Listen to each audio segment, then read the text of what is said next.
Well, I think I kind of stumbled into dance. It wasn't that I always felt like I was going to be a dancer. As an African American, I love to dance to the latest social dance music and would go to parties on Saturday nights as a teenager. But it wasn't until I started taking modern dance in high school that I realized that dance could actually be a profession. I had to get better technically and in all styles of dance, ballet, modern, Caribbean, and I started also studying African dance and the Dunham technique. With a career that spans over 40 years, Halifu Osumare is an internationally renowned dancer, choreographer, scholar, and researcher whose work and contributions are noted as defining moments in dance history. I think my dance career reflects my sense of independence and rebelliousness, because I actually left the United States as a young 21-year-old in the late 60s and lived in Europe for 3 years, all on my own.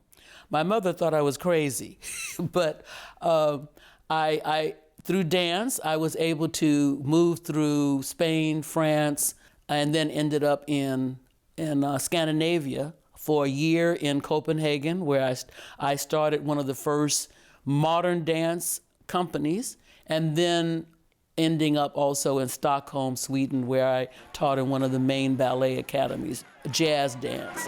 Halifu's world travels would set the tone as she returned to California with a broader portfolio of experiences, including dancing with the Rod Rogers Dance Company, where she performed at some of the top venues in New York. Please have your tickets ready. Let me read them and you read. Starting in 4 minutes, folks. Please take your seats. So I had all of that wealth of experience, but I still felt like there was something missing. And it was my self-funded trip to West Africa, particularly Ghana, West Africa, in 1976, that kind of really solidified my path. So when you put the idea of how blackness has been perceived with the dancing body, you know, you're talking about layers of marginalization, but also layers of a kind of knowledge base that we are just beginning to understand. The idea that I'm in search of a kind of truth about culture and society, because I've experienced it in the act of dancing, that I am sharing knowledge.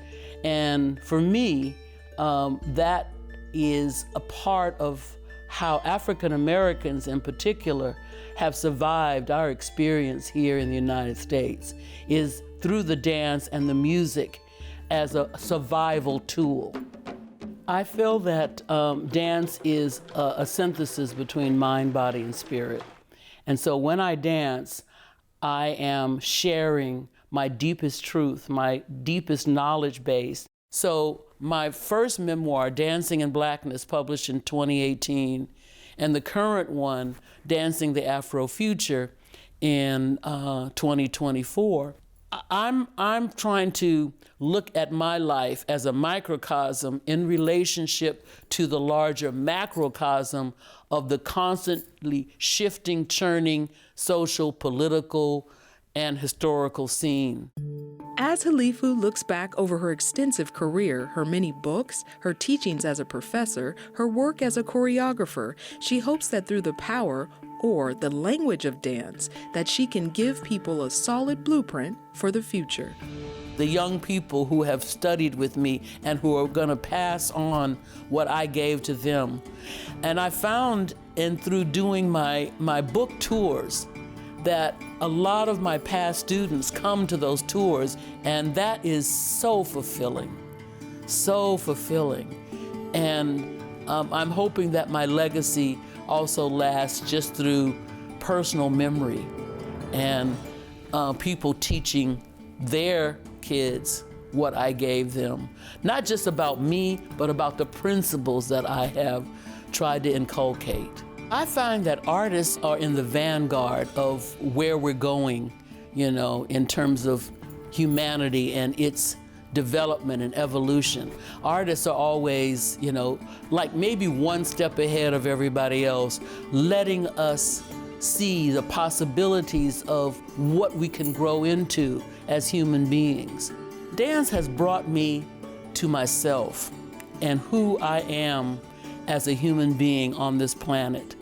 And so for my limited time here, I feel like I have found my true self through dance, and I have been able to embody that wisdom.